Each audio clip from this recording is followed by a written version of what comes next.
Hello everyone and welcome to Campus 10. I'm here with Emlyon Business School and we're going to be talking about the Master in Data Science and Artificial Intelligence Strategy. In order to do so, I have the pleasure to welcome three guests of honor. The first one, Said Varaste, the Director of the Master, accompanied by two of your former students.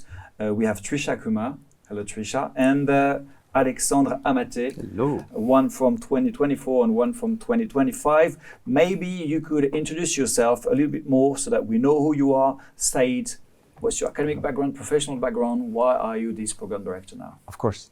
So my name is Said. I'm a professor in machine learning and AI at Business School.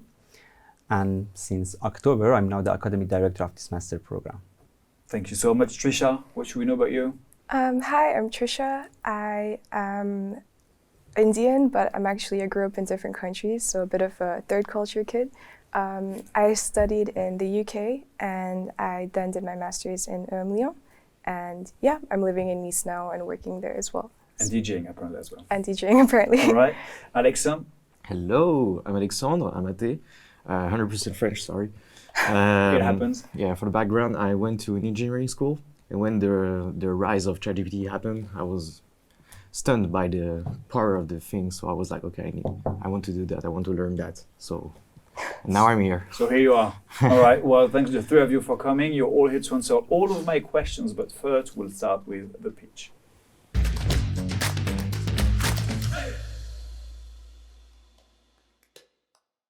The pitch said Yes. you will have to go through it 60 seconds to tell us everything that we need to know, or that you want us to know. Okay. Are you ready? Yes. Then it's your turn. Perfect. Okay. The Master in Data Science and AI Strategy is designed to be at the intersection of business and data science. We want our students to learn the technical foundation behind modern AI algorithms, as well as the real-world practicality and business value.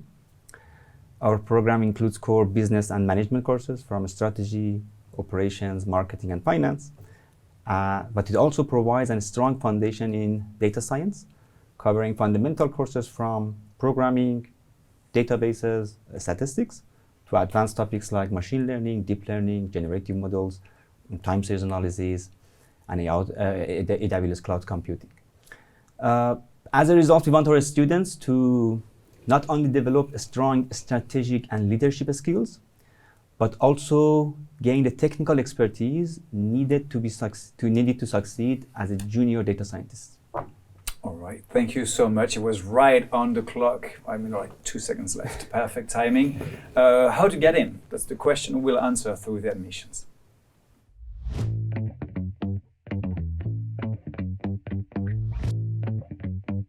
So Said, who are you looking for? What kind of students do you want to apply and to admit?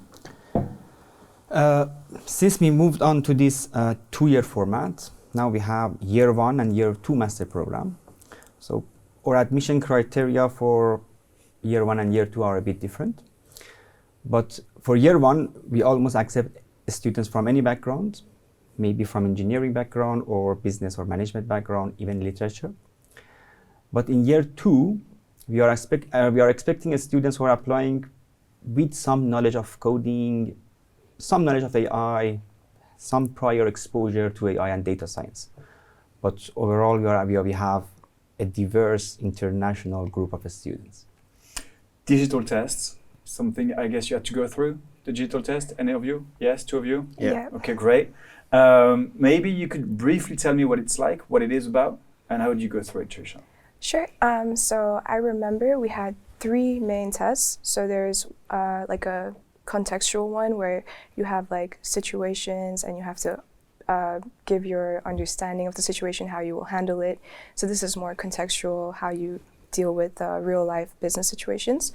Then you have like the logic reasoning test. So this is more like logic questions, puzzles for your mind. And the last one, you have questions, so you have to film yourself talking to the camera, and you can't watch the video again, so you just talk and submit. And yeah, that's the 3. I think they were. It was a fair admission. It's a bit challenging, but I think if you prepare in advance a little bit and you're yourself, it's pretty easy to get through. The first two ones are like multiple question choices. Basically, you can click on the answer and then you just move to the next step. However, for the last one, you have to talk in front of the camera, like you said. How do you get ready for that? Because like it's really not natural to speak to your screen and no one's asking you any questions. Yeah, I would recommend practicing in front of a camera. All right. I think just like smile and think about why you want to do this course. Like, what is it about data science and AI that interests you? And make sure you kind of deliver that passion when you talk.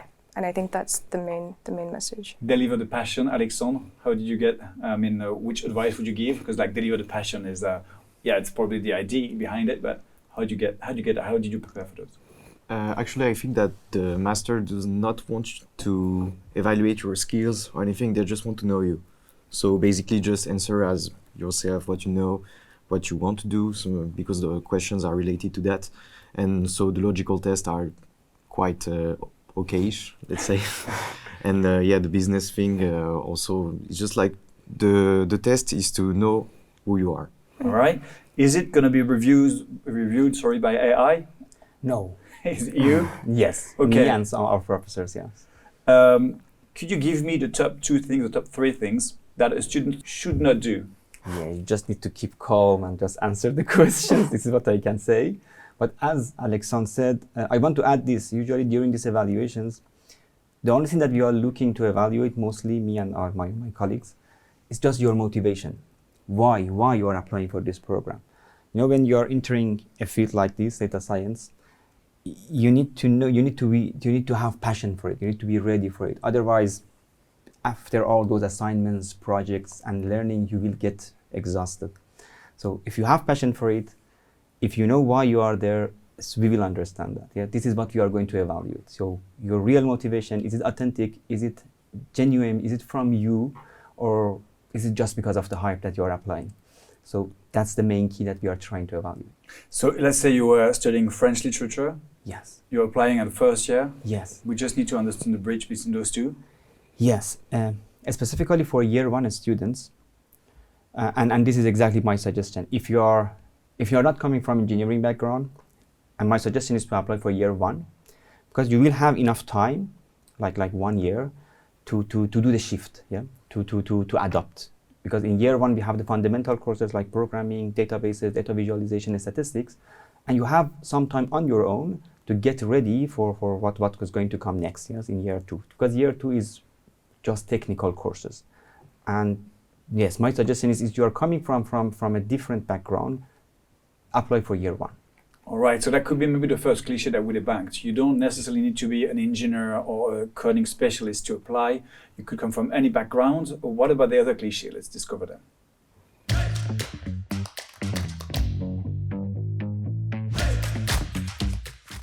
So Alexandre, I will start with you. What would be the first cliche that comes to mind? Comes to mind, I think that as you are working with computers all the times, yes, too many people think that you are the IT guy. Even in the family or at work, so many people come to you like, hey, I have opened the ticket for, can you just fix my software? I don't know your software. So I think that would be the main one. So you're not meant to become an IT guy. It's not because you study. What would be the difference? How would you explain it to someone who, like me, who would think that you're the IT guy? IT is more about the architecture, like the network, you know, like all, like maybe the computer works. It's important for data scientists to know how the computer works, but more about the network, like okay, the bridge between the applications, like the proxies, like for technical terms, etc. Data science is more about how to handle data and to craft things and models and just have insight and create knowledge about those data. So that's not the same field. Very clear, and now I understand why you can't deal with technical issues. Exactly. I can still plug the HDMI cable if you want. But that's pretty much it. Perfect. Trisha, what would be your cliche? I would say my cliche, with a course like data science and AI, I think that it's a very male-dominated industry.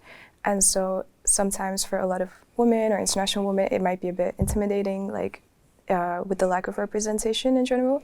And I think that this course... and yet you're here. Yeah, I'm here. And I think that in this course that in my cohort, we were maybe like 10 girls, I think. And the proportion was definitely disproportionate. But even with our group, we were able to do things like create like a woman in data science association, and even get other women in the industry involved with Emlyon as well. So it's like a really great place to kind of grow that initiative. And even if it's a cliche for women to not be in this industry, I think it's really great to like see that it can be possible as well. So you don't need to be, you're not necessarily becoming an IT guy, and you still can be a woman. Yeah. Two good things. And it's a good thing, yeah. It's two good things to know. What the last cliche you wanted to bank? I want to add first on that one. Usually we had, as Trisha said, we had more males than females in the cohort, but this year this shift has been changed. So we have more females than males in the cohort. Yes, that's great. So just good news. And my cliche is going to be, after this program, you do not need necessarily to be a data scientist. So we'll discuss it probably in the career part. But there are a lot of roles that you can take in the future. So not necessarily being a data scientist, pure engineer. Yes. All right, and before the career part, we will talk about the program part that's starting now.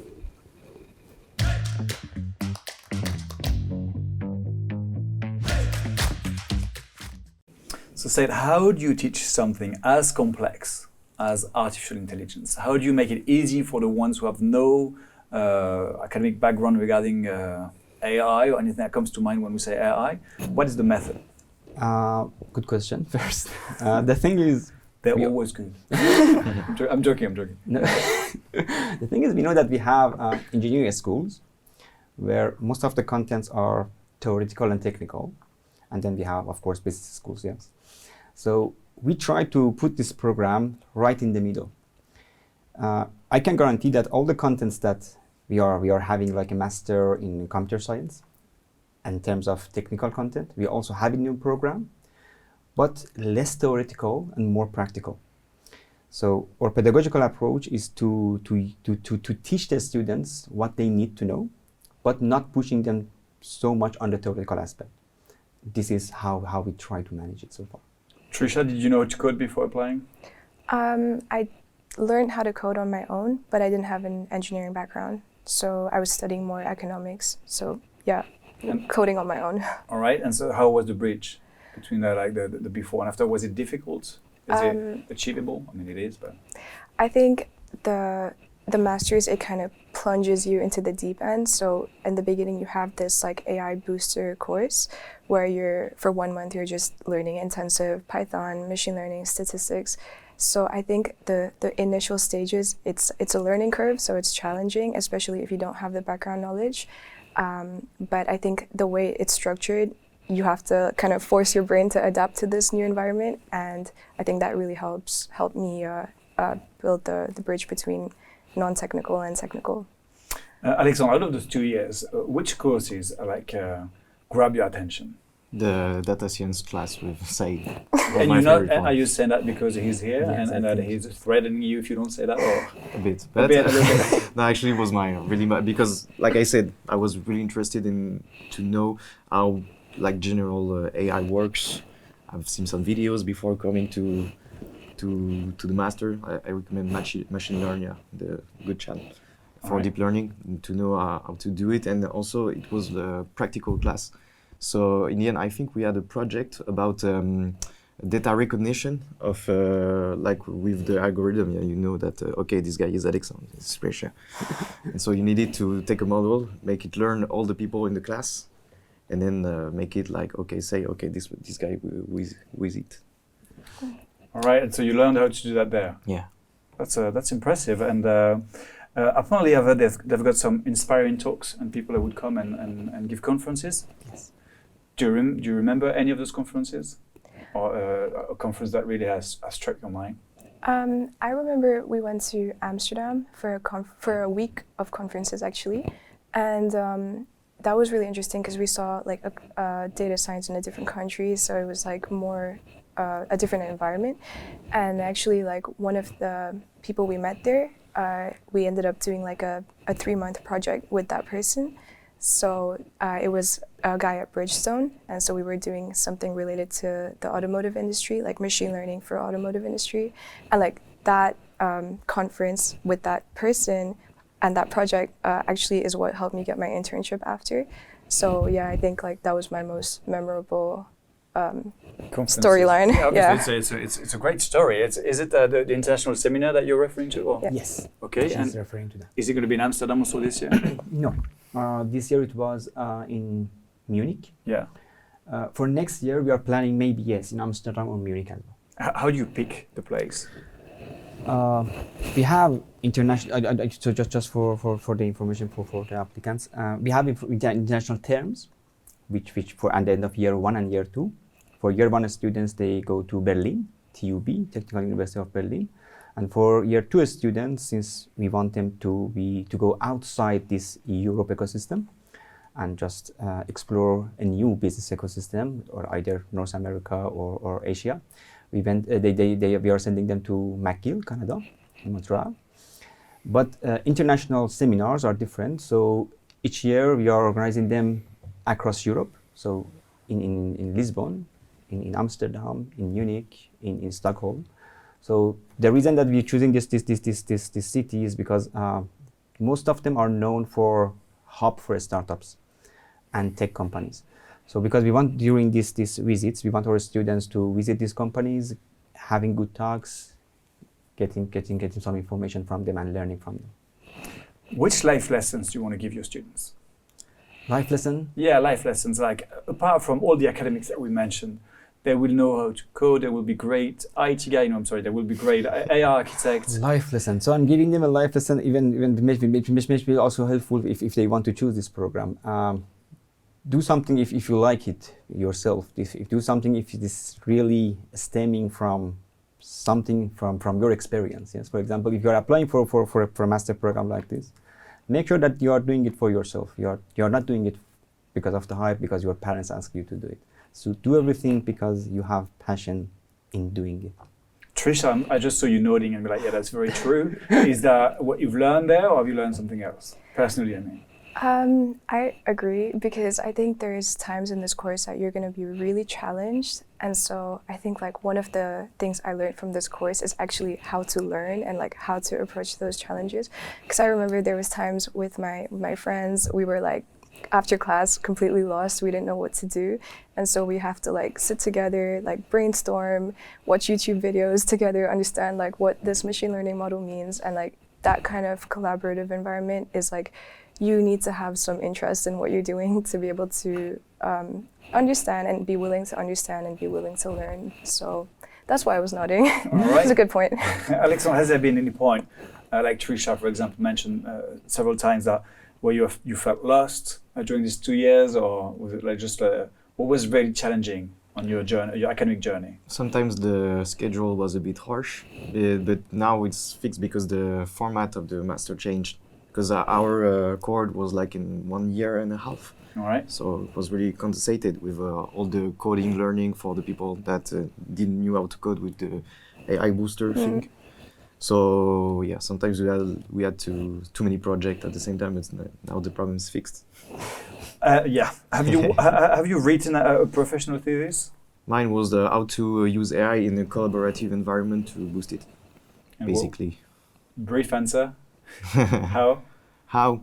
So don't redo it all over again. It's just like a trendy thing in AI in general right now is the RAG system, to basically how LLM model can search on the database of a company.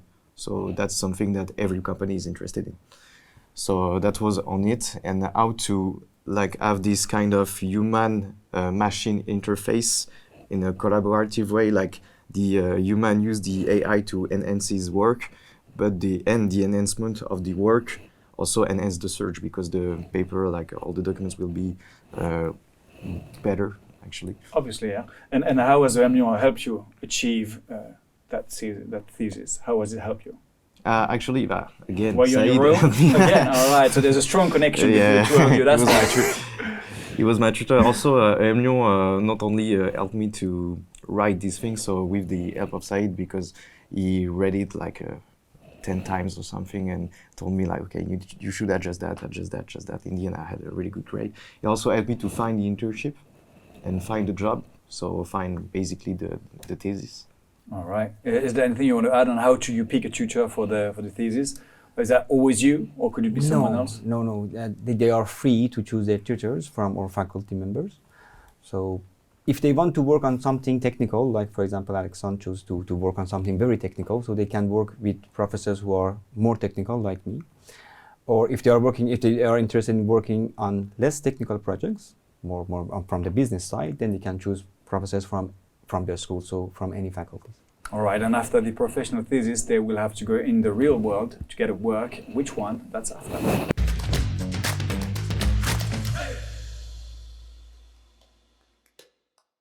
Maybe before talking about your career now, I would like to know, what are you missing from your time at Emlyon? I kind of missed the rhythm of it. Like it was intense, but that was the fact that we were all doing this together was kind of fun. I think I miss like the people, the teachers as well. Like when you're in like a course that's quite challenging repetitively, you kind of build like bond. You like trauma bond with your with your classmates. And I like this collaborative, like working together. We had a lot of projects, and I quite miss that as well. We had a lot of projects with like 3-month deadlines, and we had to like deliver something. We were constantly exposed to new people within the network. Yeah, so that's why I kind of miss the rhythm of doing something new every day. And what are you doing today now that you've graduated? So now I'm working in Ampere, which is like a subsidiary of Renault Group. And it's the electric car part, isn't it? Exactly, yeah. And I'm in like the R&D team, so we're doing a lot of work on like innovation and deploying AI in a car in the embedded system.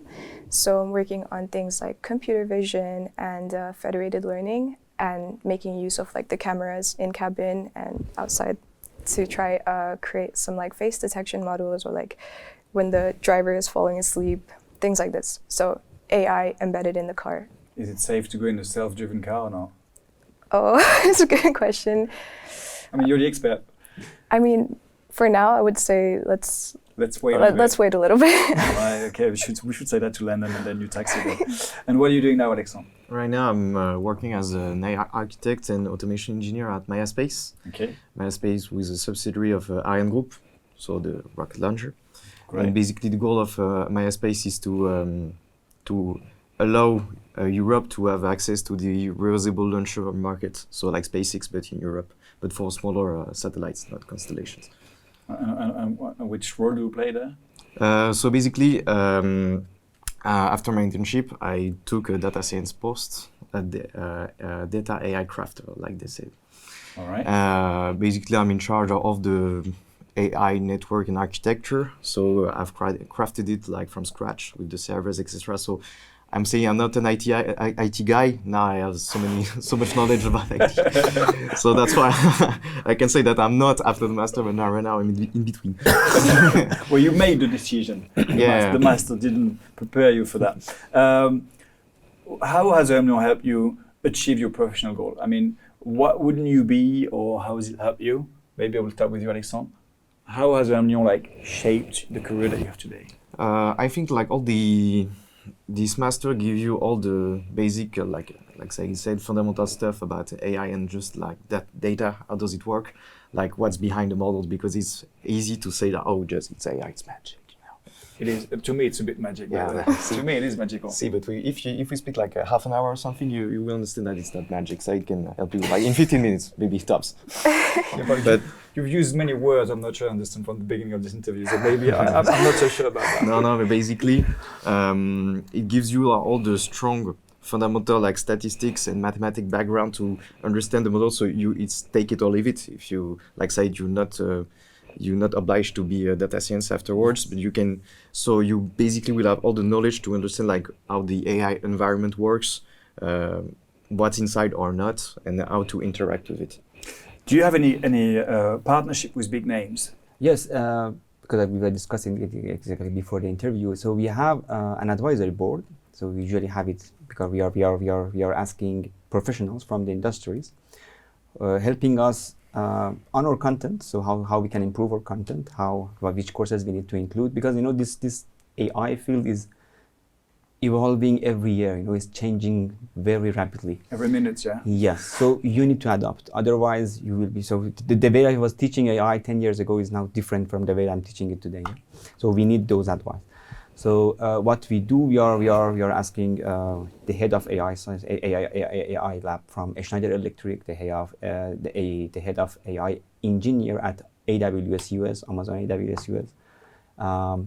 From AXA France, we had a data scientist, the head of data scientists. So we asked this group of big minds just to help us to form the content of the program and to improve it. And the last question before the extra time: will AI replace humans? I mean, that's just me asking. The human being me asking you. We can't say yes. Maybe in some years, because we switch now from the big data era to what we call the agentic era. Now, I don't know if you heard the term agents, AI agents, like for example ChatGPT. They can answer a lot of questions. They can do many things, maybe better even than human. Yeah? So if we can build that agent, which can do everything that a human can do, maybe in a better way, then we reach that point. We are getting there. Maybe not soon, but not maybe in 10 years. I don't know. All right, and if you want to be part of that, well, you should apply to that MSc. We still have a bit of time. It is time for extra time.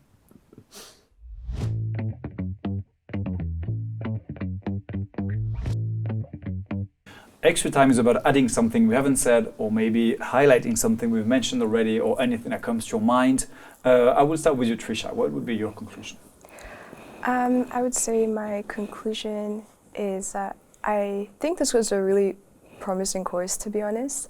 And I think one thing we didn't highlight that I wanted to add of what you said is like, this course is obviously taught in a business school, so it teaches you some core business skills along with the technical skills.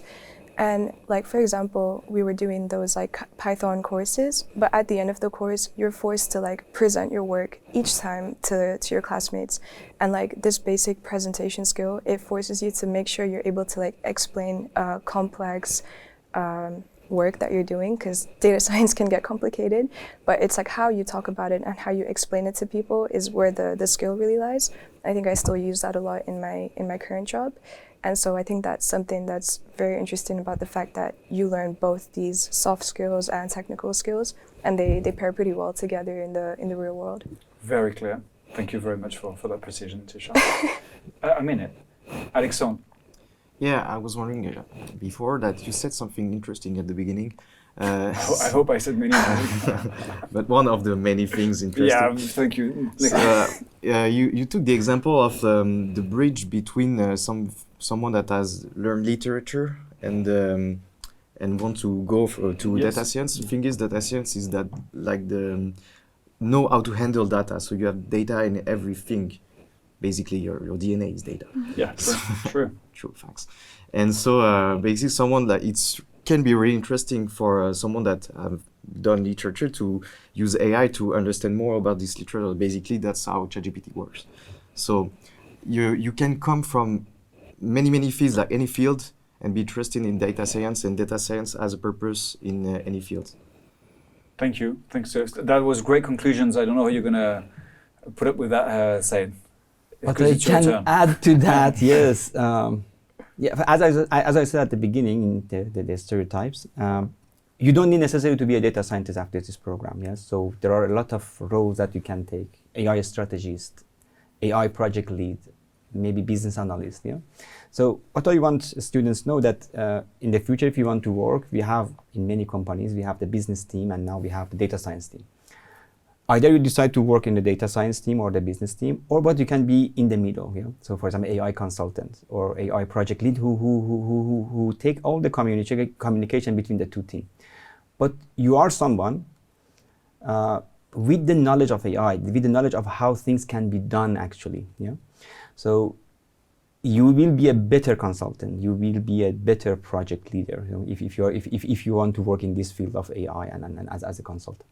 So this is what I can say. And we are helping a lot with you with this. So we have a lot of collaboration with companies. Like for example, we have data science mission, where students can work on real world projects. proposed by big companies. For example, one of them is proposed by Ampere this year to our students. They are working on that.